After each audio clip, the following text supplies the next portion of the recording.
You have a job interview and you want to make it the best in your life? Well, what if you had the secrets of human resources and a hiring manager with you? That is precisely us. I'm Francisco Castellanos, hiring manager in the aerospace industry. I'm Shefie E, and I'm HR manager, and I will provide you some hiring strategies with perspective of HR. Today, we want to go with you on the process of the full day of the interview, starting from when you approach the company or you connect in line until the process when you are finishing the interview. The interview could be online or in the office. If it's in the office, be sure that you are in the interview room, in front of the interview room before 15 minutes earlier. When actually your interview starts with your entrance to the building, because other employees can give feedback about you afterwards. So be polite and smile and have this eye contact. I can add here, I remember Yes. as one of my experience, when I was being the one that was having the interview, not the one who conducts the interview, I remember going to a building time in advance, and then I was waiting. Actually, was waiting for more than half an hour until I was called for the interview. So be ready to wait, even if you go earlier. And exactly what Shefie E was saying, like other people can give feedback. Actually, one of the persons who passed by in front of me just shortly was just waiting to be called. It was one of the human resources persons that was later being in the interview. So you never know who is going to have a look on eye. Just be polite the whole time. It's very normal actually to be nervous, but before entering to the interview, just take a breath and when interviewers invite you, take this breath and shake their hands firmly and say hello. Be sure about maintain your posture actually, because in communicating, body language is also very important. You will also gain the self-confidence when you have this good posture. Before having the behavioral or technical questions, there will be small talk, and this will also help you to calm a little bit. And after the small talk, you will get the question, and the first question probably would be, could you please introduce yourself? And here, this question is very important. This is your first, this will be your first answer, and it's very important for your first impression actually.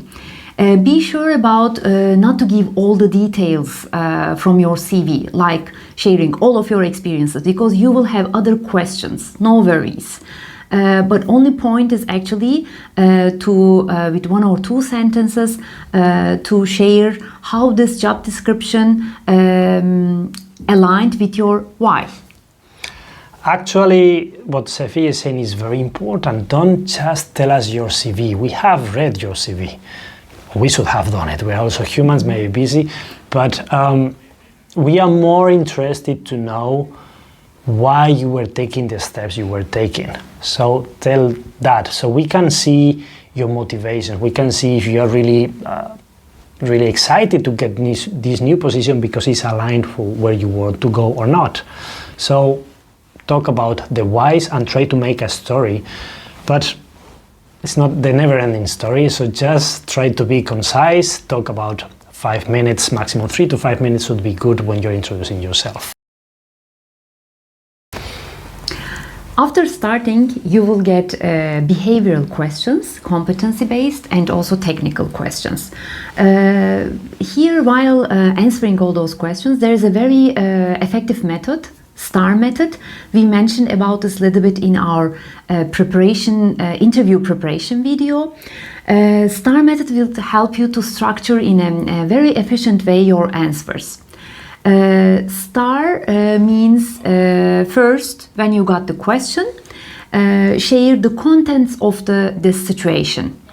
And what was as a task what kind of actions you are expecting there, and what is the context of this situation, what is the objective of this situation. And afterwards, what kind of actions you took to solve the problems or to drive the project. And finally, as a result, what kind of outcomes you have, and sharing with facts and figures make it very effective. Yes, to bring an example here, so Shefie E and I, we review interviews, so we do mock-ups interviews in case you want to practice, and we review the results. And one of the interviews we were reviewing, it was about a woman who was working on a theater, and she was supposed to help on the transition between scenes. And she was telling us the situation, exactly that, working in a theater, and it was not structured. They didn't have any information of how much time they had between acts, so everything was in a rush, and they needed to do it as soon as possible, as fast as possible.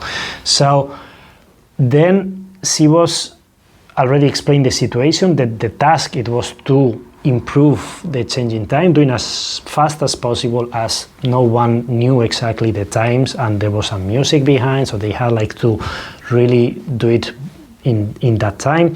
And then what was the actions she was doing, and then she was explaining several actions, and one of the examples I can share with you, for instance, was just flipping inside out all the dresses, so it was easier to put them and dress the different people in the cast in between acts.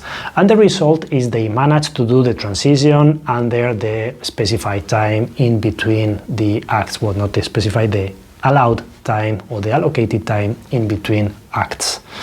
So this is the STAR method, and it's very useful because it helped us to understand what was the situation, and also it helped us to see how you approach things.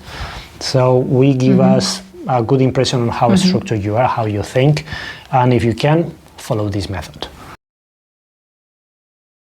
What about if they don't have experience? For the new graduate, what can we recommend for that part? If you don't have experience, of course it will be difficult for you to provide examples. Then you can focus on your skills and how those skills apply to your job.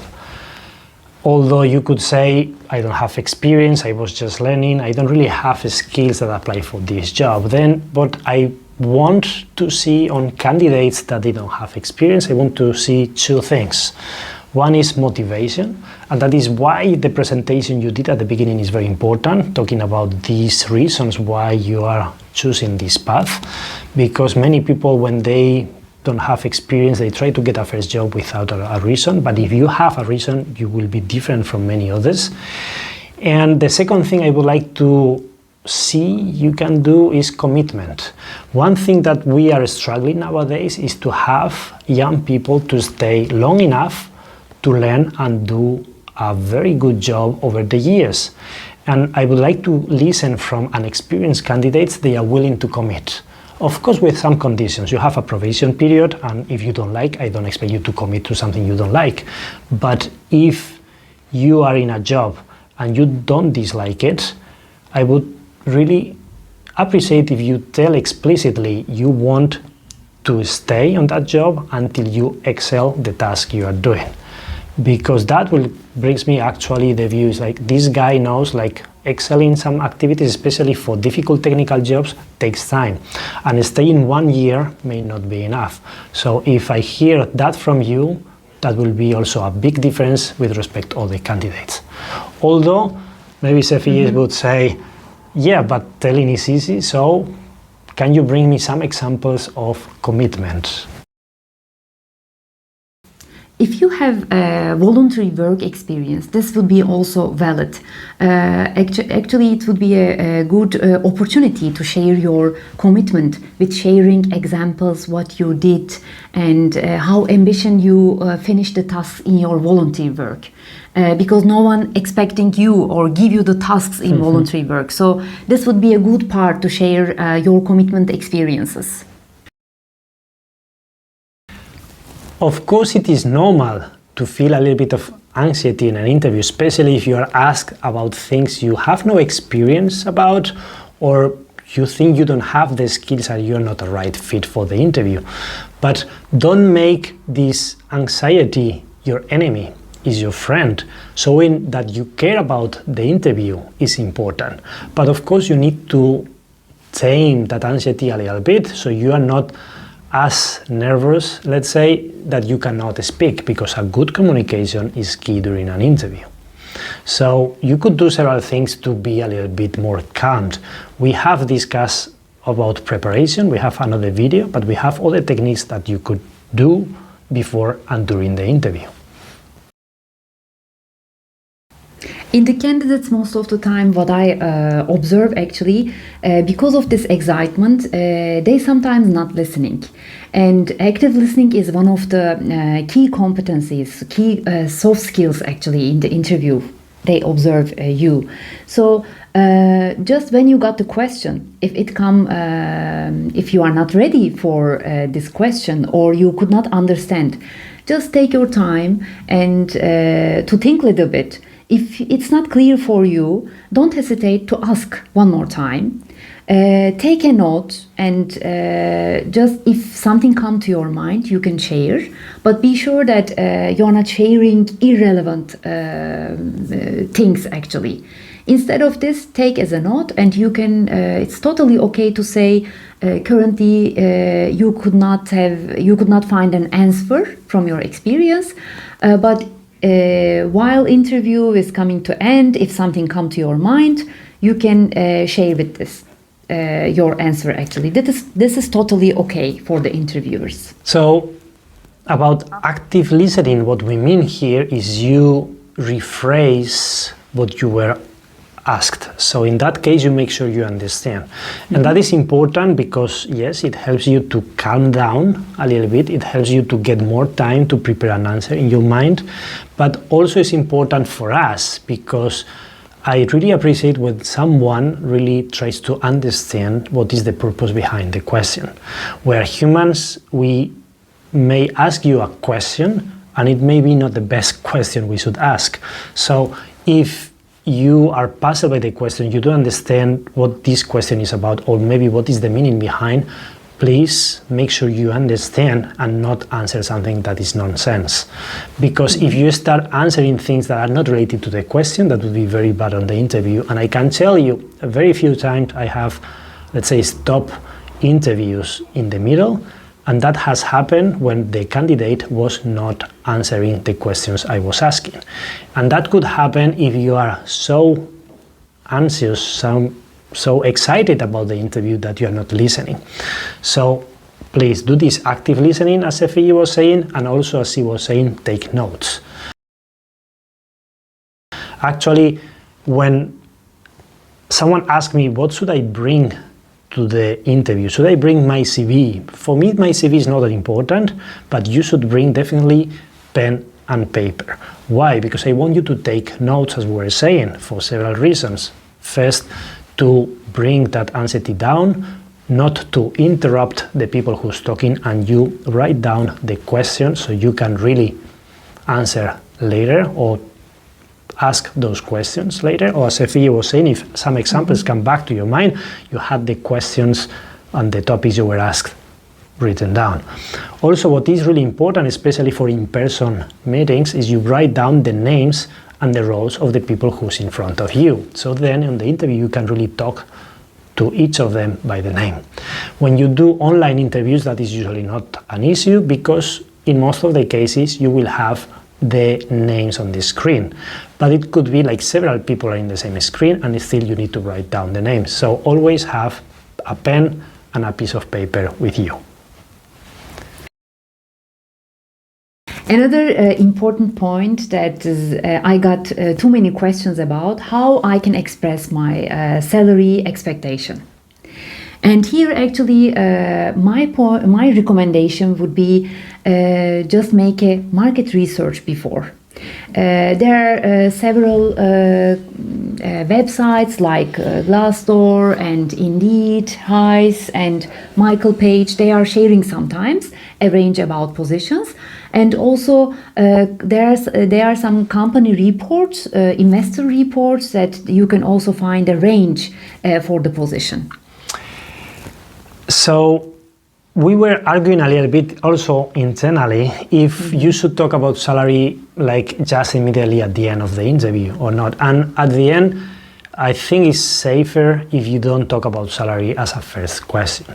Me personally don't mind. I think money is an important thing for every job and it's an important topic that should be discussed sooner or later. So I really don't feel upset if someone brings the topic earlier. But I have some colleagues and human resources don't like money to be the main focus.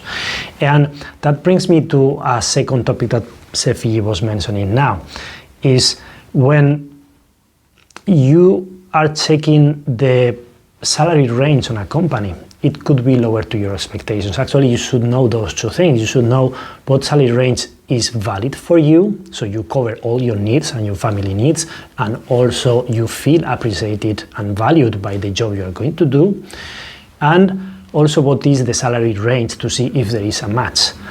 But if your necessities are covered and you're willing to go on a lower salary range, make sure you really have something from that job that really makes that worthy and you're not going to feel undervalued. For instance, you have something, some skills you want to learn and develop and that job offers that to you. Or you can contribute to bring the change in the world you want with that company and that brings you the value and it's not only the money. But if you accept a job and you don't feel good with the salary, then you are not going to perform well in that company. So make sure you understand really your needs, and then you understand what is the range in the company that they can pay. Salary is only one of the questions at the end of the interview. We can give you a set of questions, but definitely one we would like you to ask, or at least personally I would love the people to ask, is about what are the struggles that the company or the team is currently facing.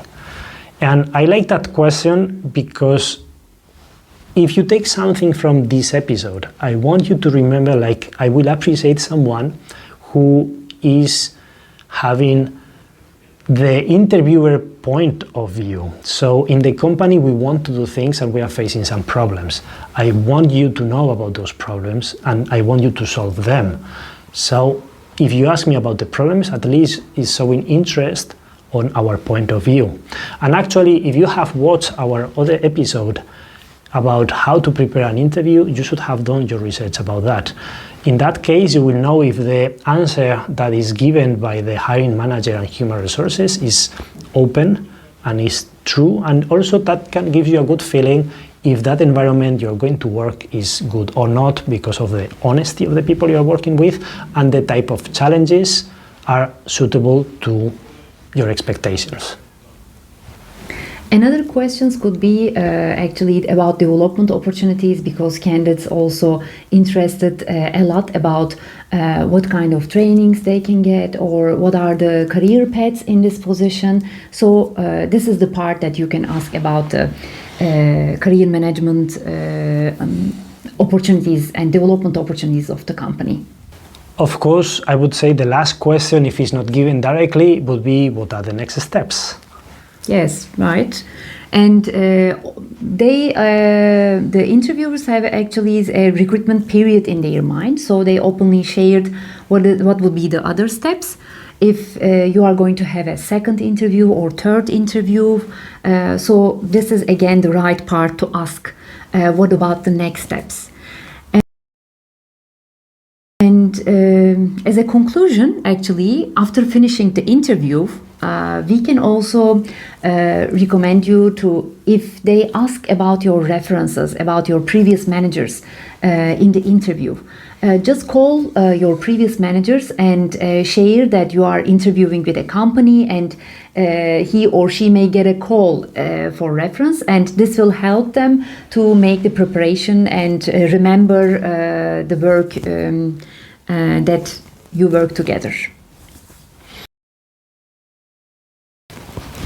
Yeah, so we wish you a lot of success on the interview, but of course not everything is in your hands. So you could be successfully hired, or maybe you are rejected. So how long do you think that process should take in order to So, Within a week, most of the time, or within 2 weeks, you will get the answer from the company. And most of the time, they are sharing with a generic email with a generic feedback. But you can for sure ask them for specific feedbacks. And I know from some of candidates, they got a very specific feedbacks. This will help you to improve yourself for your next interviews. if you want to keep improving for your next interviews, you can always contact us to do mock-up interviews, also to send us your interviews and review it for you and give it you feedback. With that said, I hope they contact you, and all the best for the interview.